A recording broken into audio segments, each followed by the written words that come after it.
के व्यूअर्स, आज हम बना रहे हैं बीफ बिरयानी। और उसमें मैंने सबसे पहले दही डाली है, एक पाव से थोड़ी कम दही ली है। और सब झटपट वाली बिरयानी बनेगी बस सब। उसके बाद इसमें एक पाव दही डाली, एक चमचा मैंने 2 चमचे पिसी धनिया डाली, आधा चमचा हल्दी डाली, एक चमचा पिसी लाल मिर्च, आधा चमचा कुटी लाल मिर्च, 1/4 चम्मच ज़ीरा पाउडर, 1/4 चमचे गरम मसाला और 3 से 4 हरी मिर्च पिसी हुई, 3 से 4 हरी मिर्च पिसी हुई मिला के। और इसमें हाफ़ टी स्पून जर्दे का रंग जो होता है ना बिरयानी में डालते हैं, वो डाल के सबको मिक्स किया ये अच्छे तरीक़े से। और उसको आधे घंटे के लिए हम मैरिनेट होने के लिए सब रख देंगे। फिर इसके बाद ऑयल गरम करके और इस को चढ़ा देंगे। ज़रा बीफ की बन रही है तो हम कुकर में गला लेंगे इसको, ताकि जल्दी काम हो जाए।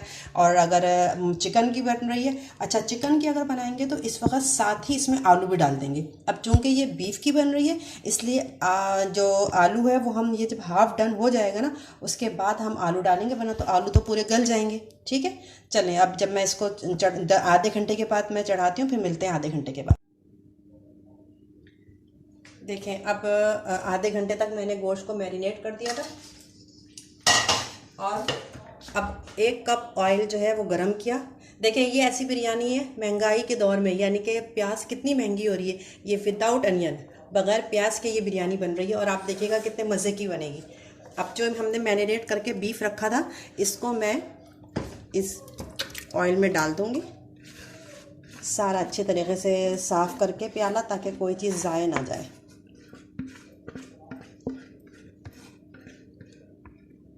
अभी जैसे इस वक्त अगर ये आप चिकन की बना रही हैं, सेम प्रोसीजर यही करें, लेकिन इसके साथ ही आलू भी डाल दें। इसलिए कि 10 मिनट तक तो अगर आलू को भी 5 मिनट चलाओ, 10 मिनट चलाओ, आलू भी गल जाएगा और चिकन भी गल जाएगी। लेकिन चूँकि ये बीफ है तो मैंने इसीलिए पहले बीफ गलाऊंगी। और बीफ जो है वो कुकर में ही सही गलता है, ऐसे वरना तो 2-2 ढाई घंटे गोश्त चढ़ा रहा है, नहीं गलता। तो ये मैंने बीफ का सारा मसाला रख दिया है। अब मैं कुकर बंद कर दूँगी 10 मिनट के लिए, अभी बंद करूँगी। फिर खोलने के बाद आलू डालूँगी और आलू जो है 5 मिनट, तो इस तरह 15 मिनट जो है वो गोश्त भी गल जाएगा, 5 मिनट में आलू भी गल जाएगा। अच्छा, आलूओं को मैंने काट कर, ये देखें, आलूओं को मैंने काट के, ये जर्दे का रंग होता है, इसमें भिगो दिया था उसी वक्त जिस वक्त इसको मैरिनेट किया था ना गोश्त को। तो ये भी आधा घंटा हो गया। तो इससे ये हो गया कि आलूओं में ना वो येलो कलर तेज़ आ जाएगा, जैसे बाज़ार की बिरयानी में होते हैं ना, देगी बिरयानी में येलो कलर का आलू, तो इस तरह इसमें आलूओं पे कलर चढ़ जाएगा। लेकिन अभी मैं इसे डिप रहने दूँगी। पहले मैं कुकर बंद कर रही हूँ। 10 मिनट के बाद मैं कुकर मतलब कि जब वो ठंडा हो जाएगा, स्टीम निकलने दीजिएगा, फिर उसके बाद कुकर खोलूँगी। उसके बाद मैं ये आलू डालूँगी, आलू डाल के 5 मिनट के लिए कुकर और बंद करूँगी। बस उसको भून के और बिरयानी का कौरमा तैयार। फिर जब चावलों की तह लगाऊंगी, बिरयानी का कौरमा तैयार हो जाएगा जब भी दिखाऊंगी। फिर उसके बाद अभी 10 मिनट के बाद, उसके बाद जब बिरयानी की तह लगाने लगूंगी, चावल चढ़ाने लगूंगी, वो सब आपके साथ शेयर करूंगी।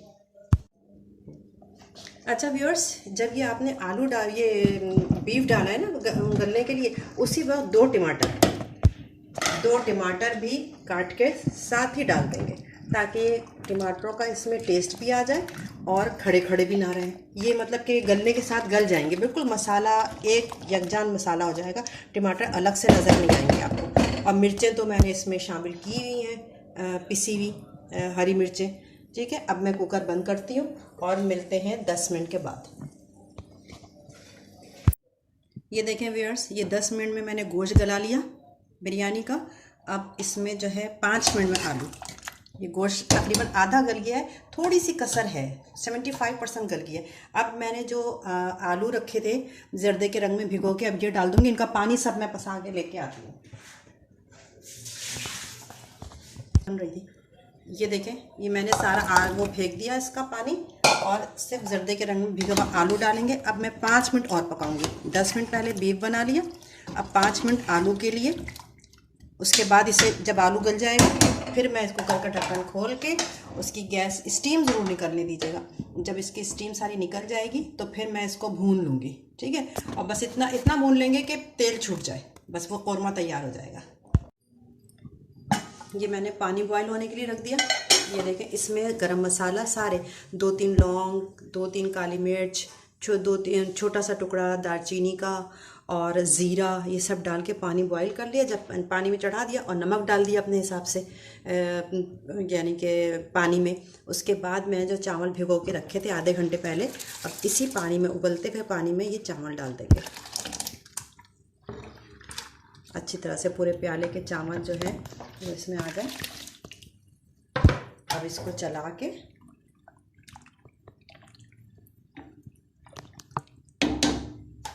और ज़रा सा नमक चख लेंगे इसका कि पानी का नमक सही है। बस अगर पानी का नमक सही होगा तो इसका मतलब है अब ये चावल बॉयल होंगे थोड़े से, फिर मैं उनको पसा लूँगी, फिर जब तह लगाएंगे तो मैं बता दूँगी। अभी जो कौरमा तैयार किया था पूरा नीचे मैंने कौरमा डाल दिया। उसके बाद जो चावल मैंने बॉईल किए थे वो उस चावल की एक तह लगा दी।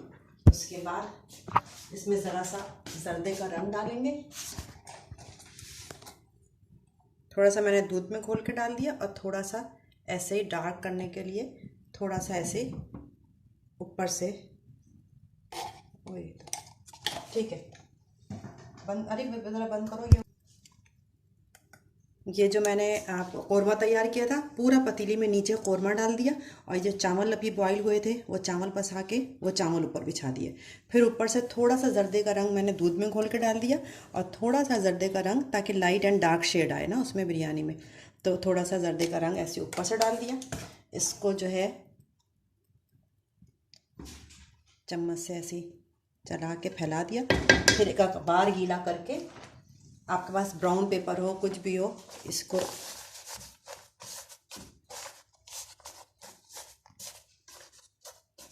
ये पूरा लगाया। इसके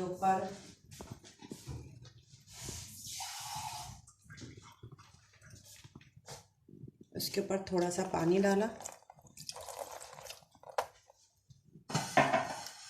और ये बिरयानी दम पे रख दी। बस ये देखें व्यूअर्स, ये है बिरयानी की फाइनल लुक। दम पे बिरयानी लग गई है। अब मैंने इसको डिश आउट कर लिया है और गोश्त वगैरह सब बहुत गले हुए हैं और आलू भी सब बहुत माशाल्लाह गले हुए हैं। अब ये मैं सर्व करने जा रही हूँ, रेडी है फॉर सर्व के लिए। और साथ में इसके ये रायता, ये सलाद बना दिया है, कोल्ड ड्रिंक रख लें, जो भी माशाल्लाह आप लोग करना चाहें कर लें। ये है